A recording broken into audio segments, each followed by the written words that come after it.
కుసిరగట్టి ఊళ్ళోకి వచ్చనమ్మా చాలారి పూలు పెట్టి జాతరులు తెచ్చనమ్మా తంగేడు పూలు పెట్టి కంకాణ దూకేనమ్మా ముక్కు ముక్కెర పెట్టి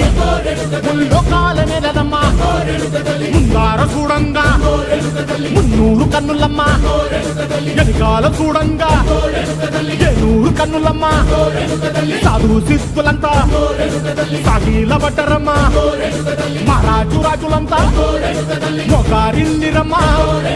కోరిక కోరంగా రంగులు పూసినాము ఆశలు తీరంగా ఏసాలు వేసినాము నీకన్నా పెద్ద దిక్కులో కాన ఎక్కడుంది నైవేద్యం ఎట్టంగా మా కాడ ఏమిటుంది మనలన్నీ అలకించి మరమీయవే తల్లి కన్నా బిడ్డలను కాపాడవే తల్లి